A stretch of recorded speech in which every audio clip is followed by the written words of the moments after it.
Selamat datang di channel Narasi Menarik. Tempat di mana cerita-cerita dewasa tak sekadar menggoda, tapi juga mengikat imajinasi. Judul cerita kita kali ini. Kosan Bularas, nafas panjang di balik pintu kos tertutup. Cerita ini mengisahkan Irfan, seorang mahasiswa yang menumpang hidup di sebuah kosan sederhana milik Bularas, seorang janda berusia 47 tahun yang menyimpan lebih banyak rahasia dari yang terlihat. Kos itu bukan kos biasa. Tak banyak penghuni. Tak banyak suara. Tapi justru di kesunyian itu, terjadi hal-hal yang tak pernah Irfan bayangkan sebelumnya. Mulai dari rasa kikuk saat pertama kali tinggal di rumah orang. Hingga perlahan, ia menjadi bagian dari keluarga. Atau lebih tepatnya, bagian dari sesuatu yang jauh lebih dalam dari sekadar keluarga. Cerita ini akan saya bagi menjadi beberapa bagian, agar kalian bisa menikmati setiap babaknya dengan perlahan. Karena setiap episode bukan hanya membawa kalian lebih dekat ke tubuh Bularas, tapi juga ke dosa-dosa kecil yang perlahan jadi candu. Kalau kalian siap, mari kita buka bagian pertama dari kosan Bularas. Bagian 1, Kamar Asmara. Aku ingat pertama kali menginjakkan kaki ke halaman rumah itu, matahari masih tergantung rendah, memantulkan bayangan pohon mangga tua yang daunnya menjuntai malas di atas pagar bata. Rumah bergaya kolonial itu berdiri teduh di tengah jalan kecil yang hanya sesekali dilintasi suara motor. Tidak besar, tapi penuh kehangatan. Dibuka oleh seorang perempuan parubaya dengan senyum yang lembut tapi jelas menyimpan kisah di baliknya. Ibu Laras. Kulitnya masih kencang, rambut sebahu diikat sederhana, dan aroma kopi berpadu wangi sabun yang baru menempel di udara sekitar tubuhnya. Ia mempersilakanku masuk, langkahnya ringan tapi berwibawa, seperti seorang ibu kepala rumah tangga yang terlalu terbiasa menata semuanya sendiri. Kamar ini dulu milik anak pertama saya, Asmara. Sekarang sudah menikah dan tinggal di Bandung. Jadi, kosong begitu saja. Sayang kan? Katanya, membuka pintu kayu tua yang berdecit pelan. Ruangan itu menyimpan udara masa lalu. Dindingnya dihiasi beberapa lukisan bunga dan bingkai kecil penuh foto. Sprei bermotif lembut sudah diganti baru, tapi meja belajarnya masih sama. Ada sedikit goresan di pojok, aku bisa membayangkan seseorang pernah menulis puisi di sana malam-malam. Aku mengangguk pelan. Saya suka suasananya, Bu. Dan begitulah. 2 hari kemudian, aku resmi menempati kamar itu. Kamar masa kecil seorang perempuan bernama Asmara, nama yang terasa seperti angin yang tak pernah benar-benar pergi dari dinding itu. Bagian 2, Leoni dan pagi yang terlalu sepi. Hari pertama aku pindah, aku bertemu dengan Leoni. Ia sedang menyiram bunga di halaman depan, rambutnya dikuncir asal-asalan, kaos oblongnya terlalu longgar, menampakkan lengkung samar permukaan lembut di bawah kain tipis, tapi aku berpaling cepat, pura-pura sibuk membuka gembok motor. Kamu yang ngekos di kamar Mbak Asmara ya? Tanyanya dengan suara setengah menguap. Aku tersenyum. Iya. Namaku Irfan. Leoni? Ia menyebut namanya singkat, tapi senyum yang menyusulnya seperti matahari yang baru muncul dari balik tirai mendung. Ada sesuatu yang liar dan lepas dalam cara dia berdiri, seperti tak peduli dilihat dunia atau tidak. Kampus kami ternyata hanya beda blok. Jadi hampir tiap pagi, kami sama-sama bersiap, kadang sarapan bareng di meja makan kecil yang ada di pojok dapur, kadang cuma bertukar senyum dan langkah tergesa. Tapi setiap kali aku melewati ruang tengah, dan melihat Ibu Laras duduk membaca koran sambil menyeruput teh, sesuatu dalam perutku berdesir pelan. Bukan lapar. Lebih seperti gelombang aneh yang muncul entah dari mana. Sudah sarapan, Fen? Tanyanya suatu pagi, hanya mengenakan daster polos yang sedikit terbuka di bagian atas, memperlihatkan bayangan samar lembah yang tersembunyi di balik kain. Aku mengangguk, tapi tidak bisa benar-benar menatap matanya. Ia hanya tersenyum, membalik halaman koran, dan membiarkan aku lewat. Tapi aku tahu dia tahu. Bagian 3, aroma wangi dari dapur. Malam-malam panjang di rumah itu punya cara sendiri untuk menyentuh pikiran. Leoni kadang pulang larut, membawa sisa parfum dan tawa dari nongkrong di kampus. Tapi yang membuat malam benar-benar terasa seperti mimpi adalah ketika aku mencium aroma dari dapur, bukan sekadar tumis atau kopi. Tapi aroma tubuh yang baru selesai mandi, yang menempel di udara lembab, menyusup sampai ke lubang kunci kamarku. Suatu malam, aku ke dapur untuk mengambil air. Lampu remang, kulkas berdengung pelan. Dan di sana, Ibu Laras berdiri membelakangi, hanya mengenakan daster tipis yang menempel erat karena keringat malam. Rambutnya basah, kulitnya memantulkan cahaya lampu seperti bulan yang menyentuh permukaan sungai. Aku tak berkata apa-apa. Dia juga tidak. Tapi saat dia menoleh pelan, dan mata kami bertemu, tak ada lagi yang tersisa selain sunyi dan satu bisikan halus yang tak pernah terucap. Kita bukan sekadar ibu kos dan anak kos, bukan lagi. Bagian 4. Gerimis di kamar asmara. Hari-hari pertama itu, rasanya seperti jadi tokoh tambahan dalam bab terakhir sebuah buku keluarga yang sudah lama ditutup. Langkahku selalu ringan, nyaris tanpa suara, seperti takut mengganggu sesuatu yang suci. Di hari aku datang membawa koper dan 2 tas penuh baju yang belum disetrika, aku sempat mengira akan ada deretan kamar dengan pintu setengah terbuka, suara tawa, atau bunyi sandal gesek dari lorong panjang seperti kos-kosan pada umumnya. Tapi yang kudapati justru keheningan.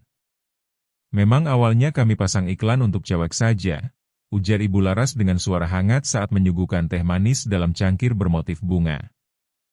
Tapi ya, sepi. Mungkin karena ini kamar bekas keluarga. Ia tidak menatapku langsung, hanya menyesap teh itu perlahan. Matanya menatap halaman depan dari balik jendela. Aku mengangguk pelan. Ada sesuatu dalam cara ia bicara, tenang, terlatih, seperti seseorang yang sudah lama belajar berdamai dengan kehilangan. Waktu itu aku sempat ragu. Apa aku pantas? Apa aku bisa betah? Tapi ketika ia membawaku melihat kamar itu, dan aku menyentuh meja belajar dengan goresan kecil di permukaannya, aku tahu, tempat ini punya cerita, dan aku ingin menambahkannya. Aku boleh bantu bersihin dulu, Bu? Tanyaku saat itu. Biar lebih nyaman. Ia menoleh, tersenyum lembut. Tentu. Tapi jangan sentuh rak buku di pojok, ya. Itu isinya novel-novel lama milik Asmara. Kenangan. Bagian 5. Menjadi bagian. Hari-hari setelah itu terasa seperti menyeberang jembatan tipis antara menjadi tamu dan menjadi bagian dari sesuatu yang lebih besar. Setiap pagi, aku masih suka tersipu malu kalau tanpa sengaja bertemu Leoni di dapur, apalagi saat dia baru bangun, rambutnya acak-acakan, dan sering lupa mengenakan kaos yang menutupi bahu sepenuhnya. Aku akan cepat-cepat membuka kulkas atau berpura-pura mencari air di dispenser. Kamu bangun pagi juga, Fen, katanya suatu pagi dengan senyum mengantuk. Biasanya anak cowok jam segini masih tidur tuh. Aku hanya tertawa kecil. Hehe, kebiasaan. Rumahku juga gitu. Rumahmu di mana sih? Tanyanya sambil menyendok bubur dari panci kecil. Desa kecil, 2 jam dari sini. Dulu sempat tinggal sama nenek sebelum ke sini. Ah, pantes kamu sopan banget, ucapnya sambil mengedip pelan. Aku hanya menggaruk kepala dan buru-buru ke kamar. Malu. Jelas. Tapi rasanya hangat. Bagian 6, Sabtu di dapur. Suatu sore di akhir pekan, Ibu Laras tampak kesulitan membawa beberapa kantong belanja dari mobil. Aku yang sedang menyiram tanaman langsung refleks membantu. Terima kasih, Fen. Kamu memang beda, katanya sambil tersenyum. Senyum itu lebih lembut dari biasanya. Sejak saat itu, aku sering ikut bantu di dapur tiap hari Sabtu. Kadang hanya kupotong sayur, kadang kupelajari cara ia menggiling bumbu sambil bercerita tentang hidupnya dulu. Tentang almarhum suami yang suka menyanyi pelan saat menyeduh teh. Tentang Leoni yang dulu takut air tapi sekarang doyan berenang. Tentang kamar itu, yang dulu dipenuhi poster boy band dan kini sunyi. Aku senang kamu di sini, katanya suatu malam, saat kami duduk di ruang tengah, masing-masing dengan teh dan bantal kecil di pangkuan. Aku hanya mengangguk pelan. Tak tahu harus bilang apa. Tapi ada sesuatu di dalam dada yang bergetar pelan, seperti dedaunan yang menari di tiupan angin kecil menjelang hujan. Bagian 7, malam pertama tanpa listrik. Hujan datang diam-diam, seperti pencuri yang tahu rumah itu terlalu tenang untuk dijaga. Rintiknya tak besar, tapi cukup untuk menggelapkan langit dan membuat tetesan air di jendela seperti aliran waktu yang malas. Lampu padam sekitar pukul 8. Suara klik dari seluruh sudut rumah seolah menyatukan keheningan dalam 1 detik yang panjang. Aku sedang duduk di meja belajar, baru saja membuka laptop ketika layar redup pelan dan kipas angin berhenti berputar. "Fan mati lampu ya?" Suara Ibu Laras dari ruang tengah terdengar pelan, nyaris seperti bisikan. Aku membuka pintu kamar. Lorong gelap. Cahaya samar dari lilin yang dinyalakan di ruang makan memberi siluet samar tubuhnya yang duduk bersandar di sofa. Daster panjangnya jatuh seperti kabut di lereng bukit, dan rambutnya ditarik ke belakang. Masih basah, mungkin habis mandi. "Iya Bu, kayaknya 1 blok," jawabku sambil berjalan mendekat. Leoni muncul dari dapur, menggenggam lilin kecil. Wajahnya terang hanya sebagian, cahaya dari bawah membuat matanya tampak lebih dalam, lebih liar. "Romantis ya, tapi sendirian," katanya iseng, lalu tertawa. Aku tertawa gugup. "Hehe, bisa jadi." Ibu Laras menepuk tempat duduk di sampingnya. "Duduk sini dulu, Fan. Daripada di kamar sendirian gelap, nanti dikira ngelamun." Aku menurut. Entah kenapa, duduk di sebelahnya membuatku sedikit kaku. Jarak kami tak sampai sejengkal, dan aku bisa mencium aroma lembut dari tubuhnya, wangi sabun susu dan sedikit aroma khas kain bersih yang baru dijemur. "Kamu nggak takut gelap?" tanyanya sambil menatap keluar jendela. "Nggak juga, Bu. Dulu sering mati lampu di kampung," jawabku jujur. Ia tersenyum, memalingkan wajah padaku, dan cahaya lilin menciptakan bayangan di sepanjang garis wajahnya, dari ujung hidung sampai bawah dagu, seperti lukisan klasik yang menyimpan terlalu banyak cerita.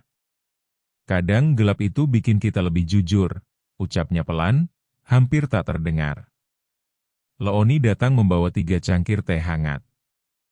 Kami bertiga duduk mengelilingi lilin itu seperti anak-anak kampung yang mendengar cerita horor.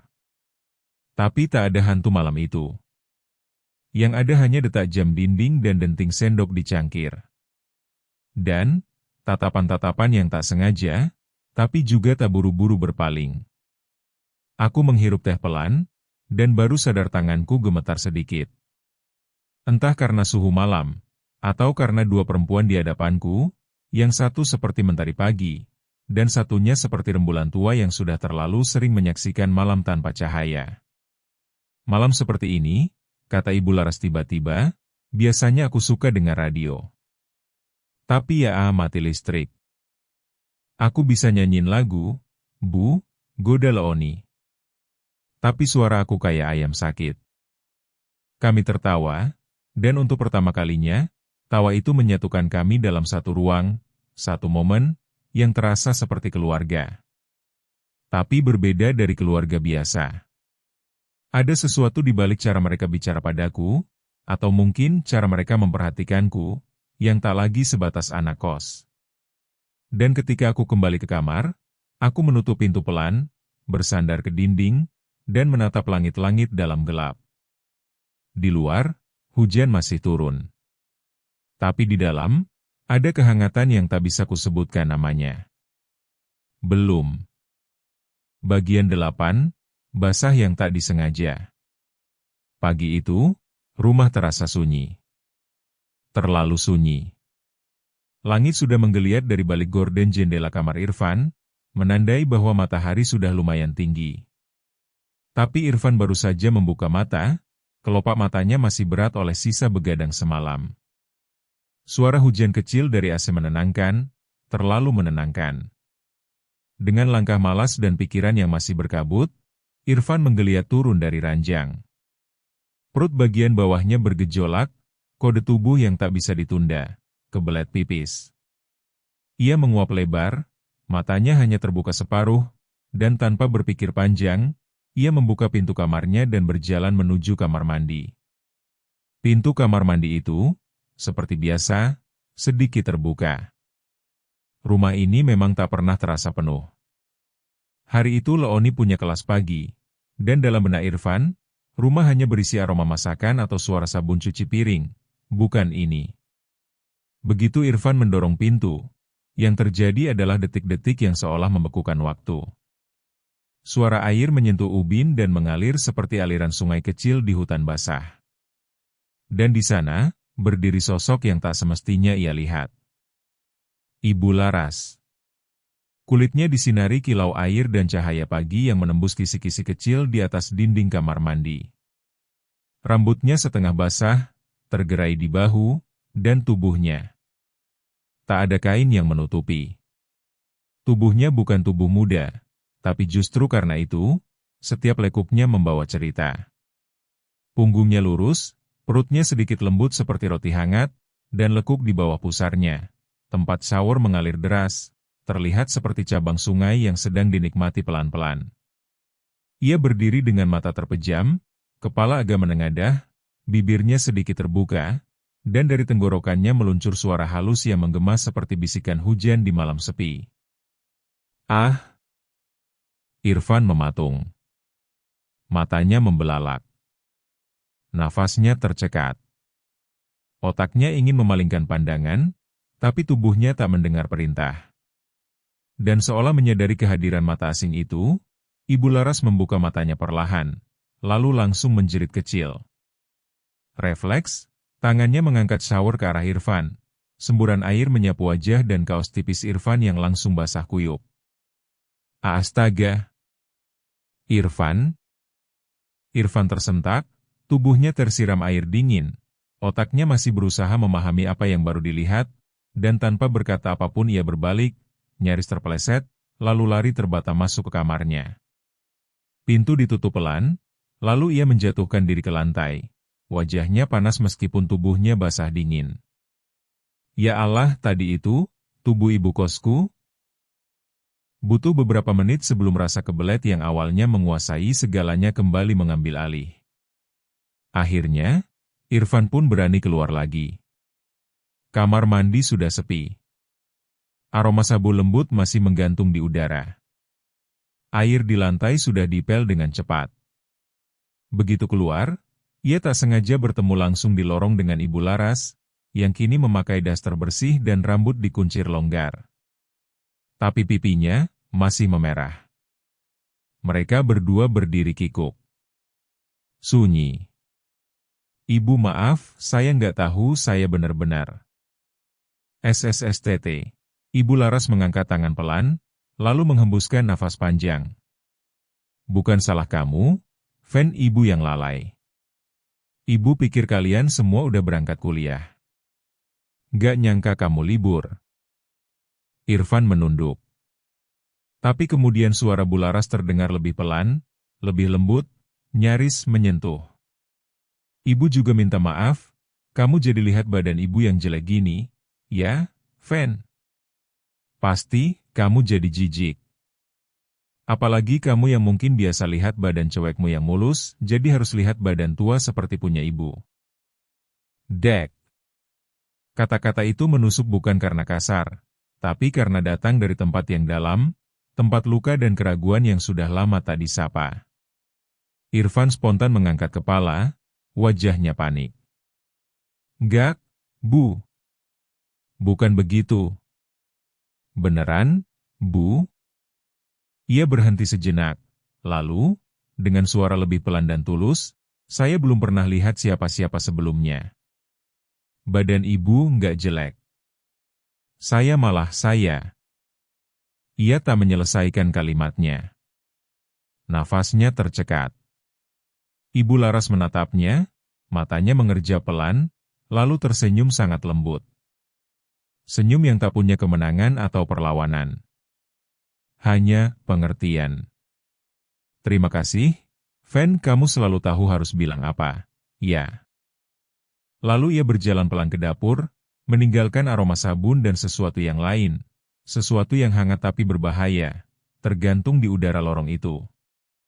Dan Irfan berdiri di sana, tubuhnya masih dingin oleh air, tapi jiwanya sudah mulai terbakar oleh sesuatu yang belum berani ia beri nama. Bagian 9, mangkuk sop dan tangan yang tak sengaja menyentuh. Malam itu, suasana rumah lebih hening dari biasanya. Leoni belum pulang, katanya ada tugas kelompok yang harus dirampungkan di perpustakaan kampus.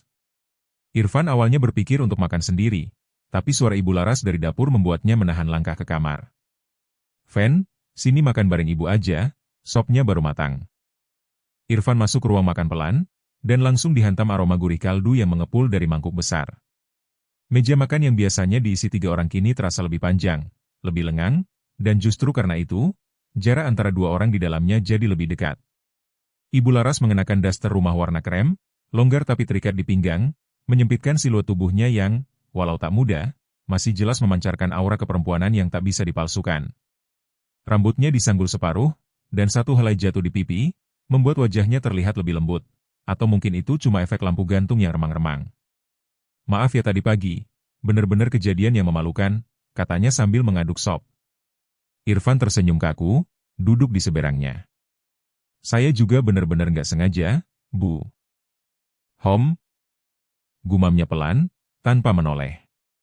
Tapi saat ia duduk, posisinya tak sejajar, sedikit menyamping, lebih dekat, hanya dipisahkan satu sisi meja. Mereka mulai makan. Obrolan ringan mengalir. Tentang kampus, tentang hujan yang belum reda, tentang resep sop yang katanya warisan dari mertuanya dulu. Tapi ada jeda dalam tiap kalimat, celah-celah sunyi yang menyusup, diisi oleh tatapan sesekali yang tak bisa dihindari. Ketika Irfan memegang sendok, tangannya tanpa sengaja bersentuhan dengan tangan Bu Laras yang juga sedang mengambil garam. Sentuhan itu bukan sengaja, tapi juga bukan biasa. Hangat. Lembut. Ada denyut halus yang mengalir dari kulit ke kulit. Keduanya terdiam. Ibu Laras menatap tangan Irfan, lalu perlahan menatap wajahnya. Tidak tersenyum. Tidak kaget. Hanya diam, dalam, dan ada sesuatu dalam sorot matanya yang berbeda. Bukan marah, bukan malu, lebih seperti keingintahuan yang menahan nafas. Irfan buru-buru menarik tangannya. Maaf, Bu, suaranya hampir tak terdengar. Tapi Bu Laras hanya menggeleng pelan, mengaduk sopnya yang sudah tinggal setengah. Gak apa-apa, Fen. Namanya juga, rumah. Kadang, yang tinggal di dalamnya saling bersentuhan. Satu kalimat. Tapi cukup untuk membuat jantung Irfan berdetak tak beraturan. Lalu, entah karena gemetar atau tak fokus, Irfan menjatuhkan sendok ke lantai. Ia langsung membungkuk, hendak mengambilnya. Namun di waktu yang sama, Bu Laras juga bergerak, dan di bawah meja itu, dalam ruang sempit dan gelap, tangan mereka kembali bertemu, kali ini di atas lutut Irfan. Dan kali ini, tangan itu tidak langsung ditarik. Irfan menahan nafas. Tangan Bu Laras berada di sana, di atas pahanya, hangat, tenang, jari-jarinya sedikit bergetar. Mata mereka bertemu di bawah meja, canggung, panas, nyaris seperti dua rahasia yang saling membaca isi masing-masing. Fen, katanya pelan. Irfan mengangguk, tak tahu kenapa. Tak ada kata. Tak ada janji. Tapi saat mereka bangkit kembali ke posisi duduk semula, wajah mereka sama-sama memerah, dan sop di atas meja seperti mendadak kehilangan rasa. Malam itu, tak ada yang bicara lagi.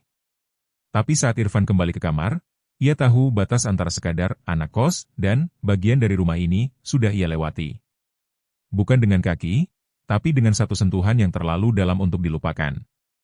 Bagian 10, satu payung di pagi buta. Pagi itu mendung, seperti menggantung emosi yang belum sempat turun semalam. Langit masih enggan menyibak, dan suara tetes hujan menyatu dengan aroma tanah basah di halaman kecil rumah. Irfan bangun lebih awal dari biasanya. Tubuhnya masih hangat oleh sisa pertemuan tangan dan paha di bawah meja malam sebelumnya. Mimpi yang tak jelas juga masih menempel di matanya. Tangan lembut, napas dekat, bisikan samar. Tapi semua itu lenyap begitu ia membuka pintu kamar dan mendengar suara sendok dari dapur. Di sana, Ibu Laras sedang mengaduk teh. Matanya sekilas menatap Irfan, lalu menunduk lagi. Tak ada sapaan. Tapi juga tak ada dingin. Justru ada keheningan yang nyaris seperti undangan. "Fen, hari ini kamu ada kelas?" Tanyanya sambil membenarkan dasternya. Daster biru langit yang jatuh longgar, tapi kali ini, tanpa bra di baliknya. Siluetnya samar, tapi mata Irfan langsung menghindar, tenggorokannya kering. "Enggak, Bu. Dosen ngabarin mendadak jadi libur." Ibu Laras mengangguk. Lalu menatap jendela. Hujan semakin deras. "Aku ada urusan ke ban sebentar. Tapi kayaknya harus nunggu reda." Tak lama kemudian, suara WhatsApp dari Laoni masuk.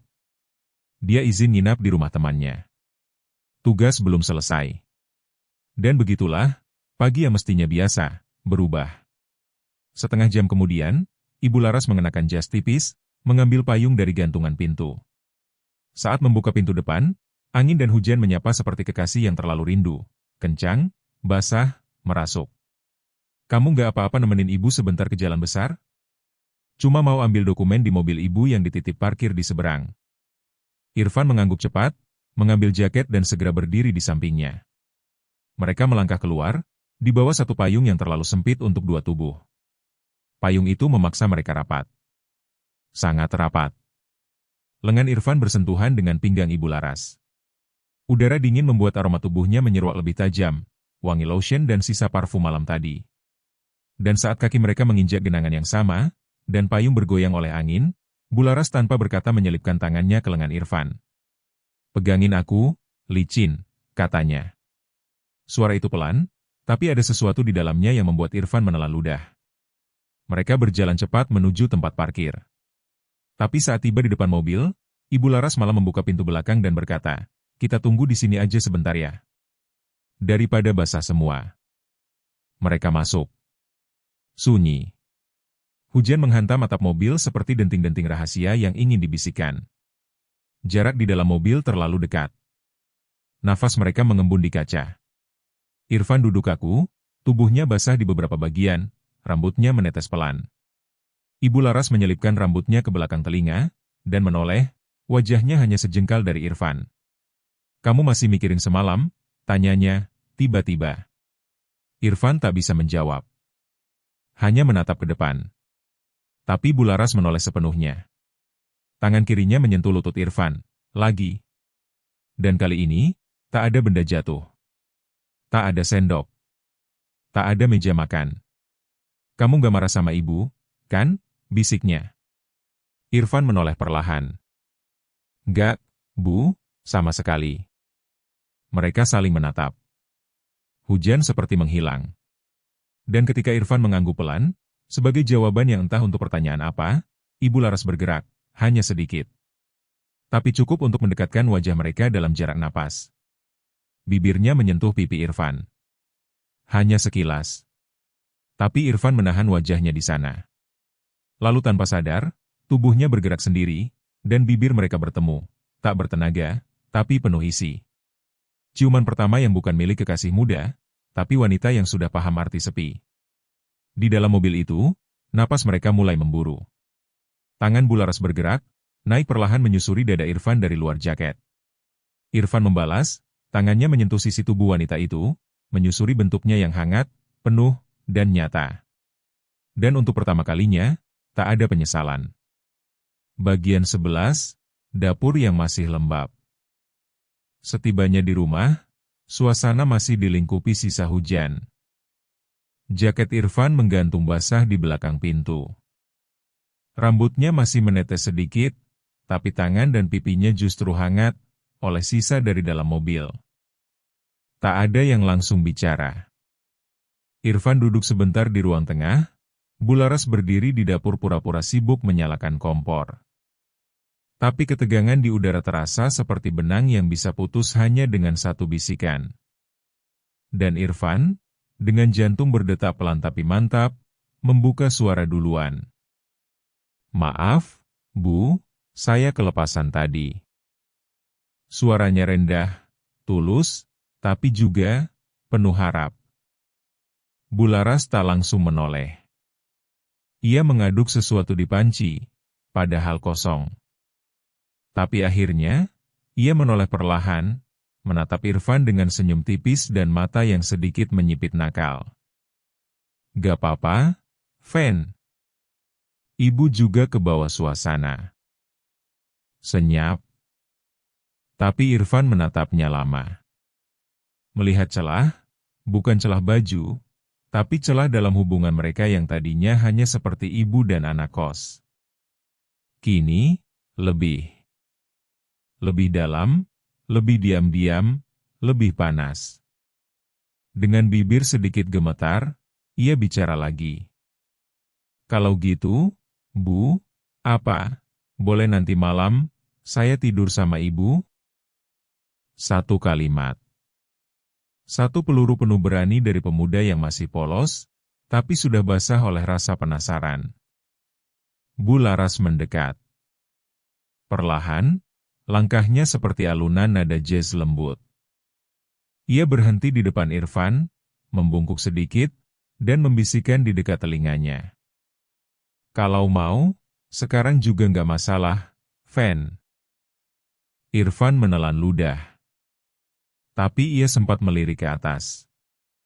"Ta, tapi Looni masih di rumah, Bu." Dan saat itu juga, Bularas menyeringai, satu sudut bibirnya naik seperti wanita yang tahu betul apa yang ia miliki, dan betapa laki-laki muda di depannya itu tak akan pernah bisa menolaknya. "Gak apa-apa, asal jangan bersuara, ya, Fen." Ia lalu berdiri lagi, berbalik, dan berjalan ke arah lorong. Tapi saat melewati Irfan, tangannya menyentuh pinggangnya sebentar, menggoda, mengajak. Dan Irfan pun mengikuti. Malam itu, suara hujan tak mampu menutupi erangan tertahan, desahan yang ditekan bantal, dan bunyi tubuh beradu pelan yang menyelinap dari kamar Ibu Laras. Dan sejak malam itu, kisah mereka berubah. Bagian 12, di bawah meja, di antara makan malam. Awalnya hanya seminggu sekali. Saat Looni ada jadwal di luar. Kadang Sabtu siang. Kadang Senin malam. Tapi perlahan, Irfan dan Bularas tak lagi sabar. Di setiap kesempatan, tangan Irfan akan menyelinap di balik daster. Di dapur, di lorong, bahkan saat mereka duduk bersebelahan menonton TV. Kadang cuma satu sentuhan. Kadang, lebih. Dan malam itu, Looni pulang lebih cepat. Mereka sedang makan malam bertiga. Sop, nasi hangat, dan ayam goreng. Irfan duduk di ujung meja. Looni di kanan. Bularas di kiri. Dan di bawah meja, kaki Bularas bergerak. Menyentuh betis Irfan. Lalu naik ke lutut. Lalu naik lagi, lebih tinggi. Irfan berhenti mengunyah. Wajahnya tetap datar. Tapi tangannya gemetar memegang sendok. Looni bicara banyak. Tentang kampus. Tentang dosen killer. Tapi Irfan tak mendengar sepatah pun.